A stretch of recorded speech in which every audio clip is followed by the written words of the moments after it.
Boxing beats and rhymes. No one can do it better.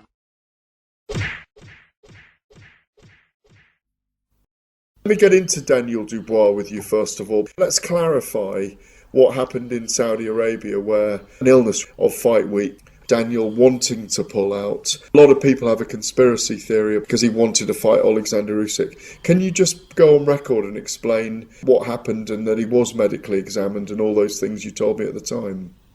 Yeah, I mean, it's an unusual week because we had two medical issues. We had two boxers pulled out, which is very unusual. But no, Daniel didn't feel very well.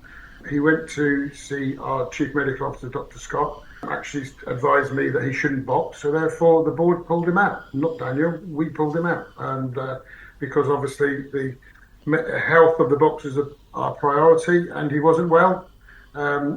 He seems to be all right the other day when I saw him briefly. And we require medical certification saying that he's fit and ready to box when he does box. But the medical report I received from our chief medical officer said he was unfit to box, so therefore he didn't box. Robert Smith, Secretary of the British Boxing Board of Control, confirming that it was under their authority that Daniel Dubois, IBF heavyweight champion, didn't box because he was ill. On February the 22nd in Riyadh, the board's chief medic, Dr. Scott, ruled him out. So all conspiracies should be laid to rest. They won't be. You know why they won't be laid to rest? Because he himself hasn't said, I'm sorry to the public, but I was ill.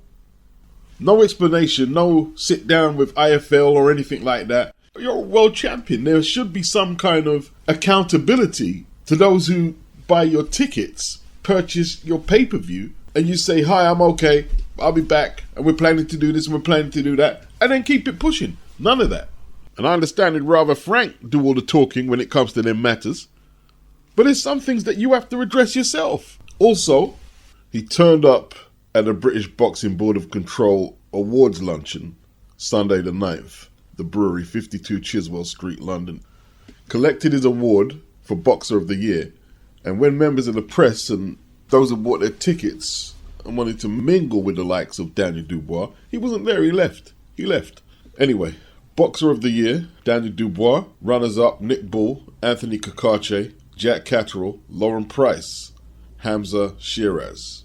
Contest of the Year, Fabio Wardley Fraser Clark won, Derek Chisora versus Joe Joyce, Steve McKenna versus Joe Laws, Daniel Dubois versus Anthony Joshua, Lee Cutler versus Stephen McKenna. Stephen McKenna getting on a few of them. Joshua Boatsi might say, I don't want to be in the fight of the year. I'm not interested in being in the fight of the year because that means you took punishment, your opponent took punishment, it went back and forth, it was seesawed, you hurt him, they hurt you.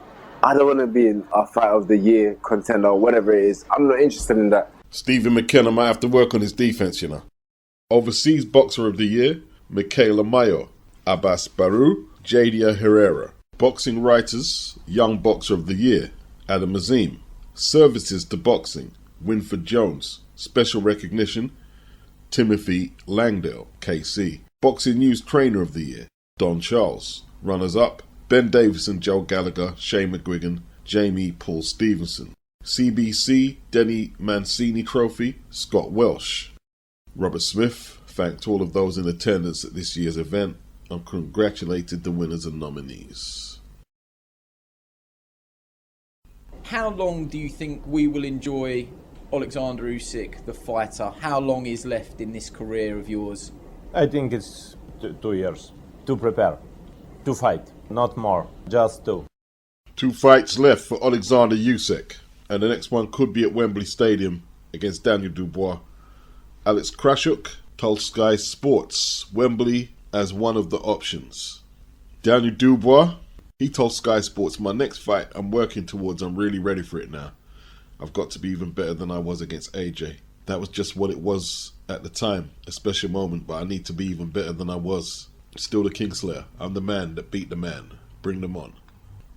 A lot of people are not happy that Daniel Dubois is not fulfilling his obligation to fight Joseph Parker. He was going to give Joseph Parker a shot. fell ill with a virus. It hasn't been disclosed, but they're going ahead with this USYK fight. To me, I can see the complaints against, but I can see why they're going for the USYK fight. The heavyweight division is steaming hot. There's a lot of good fights. I mean, I did a poll, 523 votes. 49% actually want Joseph Parker to fight USYK. 28% DUBOIS. Only 5% ahead of Ajit Caballero. So people are not so hung up about Undisputed as they were, because they're getting Undisputed fights. They realize that, okay, we've had Undisputed, and almost immediately belts get taken, whether it's Canelo, Crawford, USYK, etc. They're not hung up by Undisputed like they were. They still want to see it. They don't want to see a boatload of champions, 8 potentially in one weight class at any time. They don't want to see that. But at the same time, they recognize if it's a good matchup, we'll go ahead with that. They realize that USYK's already beat DUBOIS, controversially or not. He's already beat him. He's already proved the best heavyweight of his era, becoming undisputed champion. The only reason DUBOIS has a belt is because of politics. But either way, DUBOIS and USYK at Wembley for undisputed is huge. But it's something for the sanctioning bodies to ponder. You see, with all this Dana White, Turkey, Super League hookup, back to traditional 8 weight classes, no sanctioning belts, the people who should be really concerned right now are the sanctioning bodies.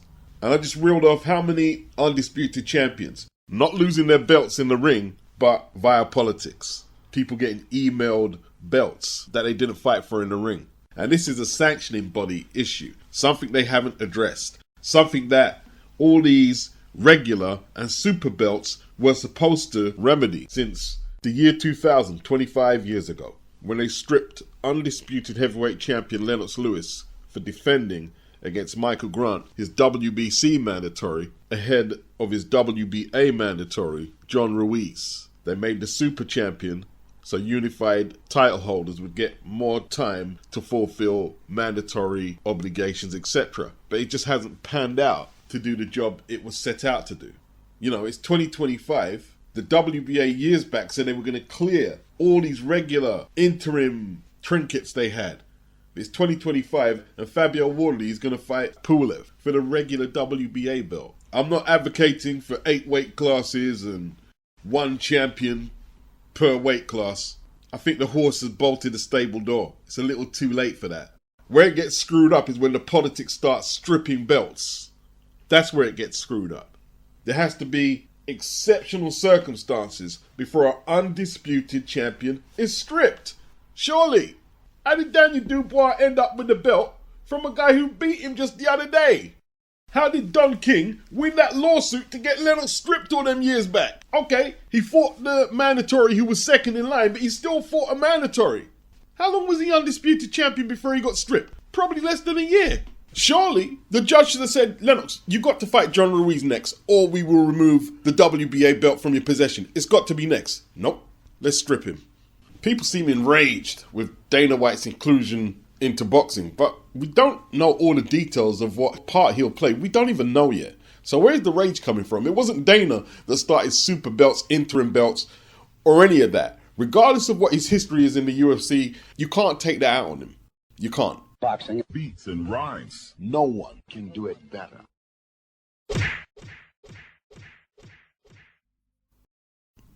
Was the rescuing of the fight with obviously Martin Bakole coming in at the 11th hour, would have that been possible in any other weight division, do you believe, with that short notice?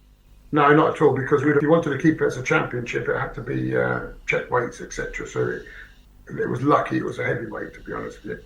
Our only concern, as I said to you at the time, was the travel requirements to get him over there, but they were very keen to do it. Bakole and Billy Nelson were keen to do it.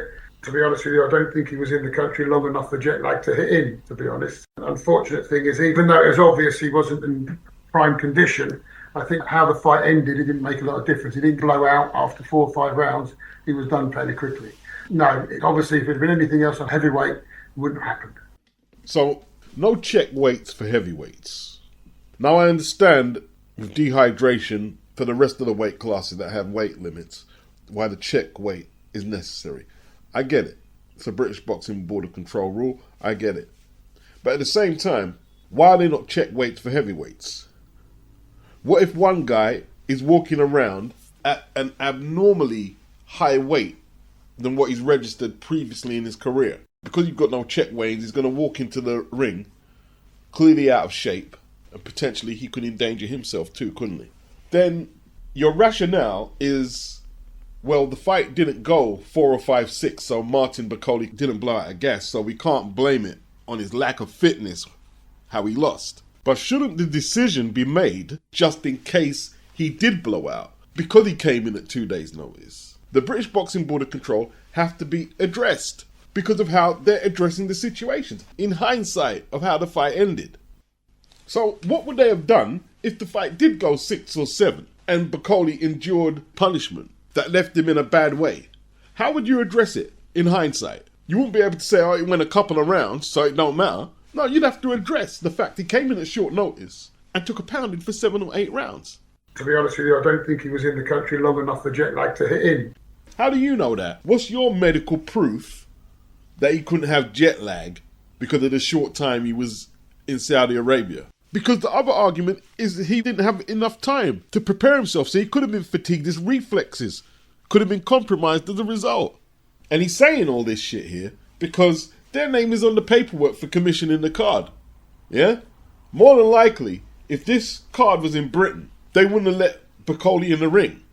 They accommodated Turkey's indulgence. He's an indulgent man. What Turkey wants, Turkey gets. There's no way Robert Smith was going to stand up and say, you know something, I don't think it's right for Martin Bakole to be stepping in the ring. He wouldn't have the guts. It's a money thing, right? It's a money thing. Bakole, he said he didn't want to let down Turkey and he wanted the money. The British Boxing Board of Control, their decision was based on money. That's why they let Bakole in the ring. Bakole and Billy Nelson were keen to do it. And Billy Nelson and Bakole were very keen to take the fight. Oh, so it's their decision if they fight or not. It's up to Billy and Martin. So what's the point in having the British Boxing Board of Control if the boxers can just do what they want? Their decision was based on money. That's why they let Bakole in the ring. We saw how much they took of Chris Eubank, 100k. And I think Chris deserved to be reprimanded. He acted like an idiot in the press conference. But 100k, what are they going to use 100k for? 100,000 fine seems very steep. Was it because it was premeditated? Yes, I mean, as I say, I wasn't there when the decision was made. I was there during the hearing. It was obviously premeditated. You don't take an egg into a press conference, and it had serious consequences, not just to Conor Benn, but also to the whole promotion. If something had gone wrong and he was injured in any way, the show's off, and there's other people who's going to lose out on that, such as other boxers on the bill, etc. But people were suggesting that he might be getting a 10 million purse and that it was at 1% of the purse. Is that correct or not? People were suggesting he's getting a £10 million purse. No, Gareth. You said he was getting a £10 million purse. That's where I got it from. You. When you think that Chris is being fined 100 grand, it's probably because he's earning 10 million for this fight. You. I haven't seen the contract yet. I don't know what exact purse it was, but that wasn't taken into consideration. They felt it was a severe matter, and therefore they dealt with it as they see fit. I haven't seen the contract yet. What he's getting paid is not taken into consideration. Really? So you would have done that to a 6th-round fighter in a York Hall who might have a ticket deal with a promoter, not getting paid at all? I don't think so. More severe than Derek Chisora tossing a table and him being fined 25k with the I Dillian? think that's a number of years ago now. Things have changed, haven't they? So things do move on. Inflation, yeah? Possibly so, Gareth. What am I hearing here? Inflation on fines for boxers.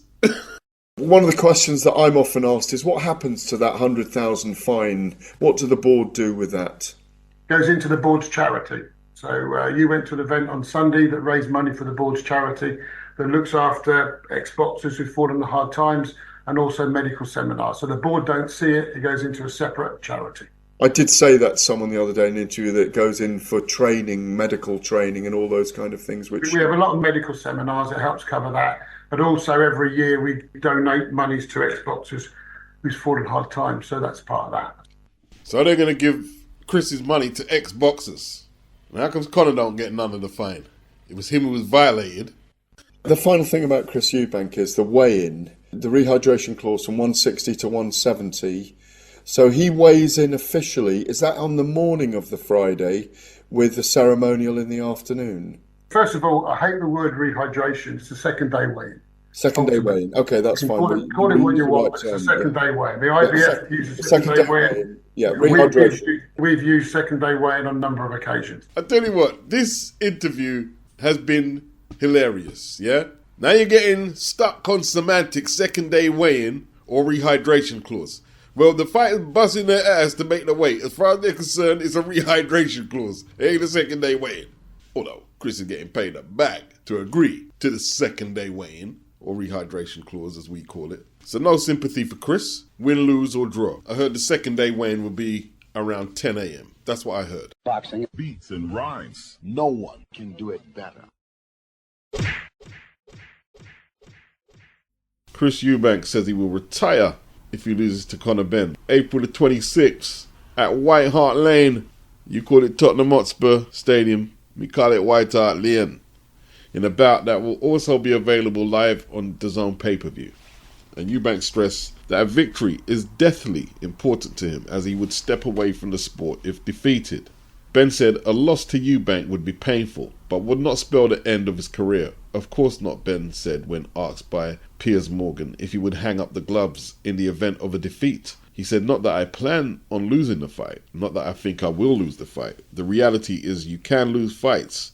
I will lose fights in my career, just not to this man. So both men on Piers Morgan's YouTube channel, which is trending now, probably one of Pierce's biggest videos on YouTube, and considering his popularity, that says something about how big this fight is. The strategy from both men, whether it's choreographed from either, Chris is going after Conor's ped violation, trying to light Conor up about the ped violation. Conor, not as frequently as Chris has went after the ped violation, goes after his dad, Chris's dad not liking him. Piers probed Chris about the relationship with his father. Chris looked uncomfortable with that often, but tried not to get flustered. Piers asked him, how long haven't you spoke? Chris said years. Piers demanded, how much years exactly? Chris says, why do you keep asking me? I just answered you. Then he said a couple of years. He was triggered. Conor tried to tell Chris with sincerity, I hope he repairs the relationship with his father. It's not good. I hope he's in the corner with you come fight night, like my dad will be in the corner with me.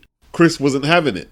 Chris, siege mentality, thought Conor was trying some psychological ploy to lure him in somewhere he didn't want to go.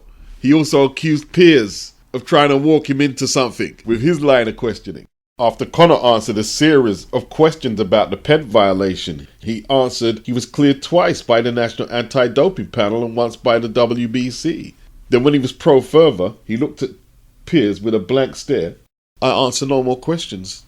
Chris Jr. said, I can't believe that your dad didn't know anything about this. And if your dad thinks it's okay for you to cheat, he probably took PEDs when he was fighting. And then when it came up about Conor's dad putting his hands on Chris's throat and Chris threatening that he wouldn't get his hand back if he did it again, that was too much for Conor. And security had to do their job and step in. When Piers made the argument that Conor could be innocent because he was cleared 3 times, that didn't sit well with Chris. And then when Piers asked him to shake hands, Chris declined a couple of times and then said, don't ask me again, Piers, don't ask me again. The interview was over at this time, but Chris couldn't wait to get off the stage. He just walked off. Conor was smiling. I don't know if he was signifying he's got one up on Chris, but he was just smiling. Throughout, Conor threatened to render Chris unconscious in under 4 rounds. That's what he's saying. He said, I'm going to put it on you from the first bell. Chris said, I don't think so. You're going to run. You're going to run. What can I say? The interview did what it was supposed to do. Piers antagonized both men equally. And let's not talk about it being one of the biggest fights in British boxing for the year. It's one of the biggest fights, period, in boxing, world titles or not. Who do you think got the better of it? Let me know in the comment section.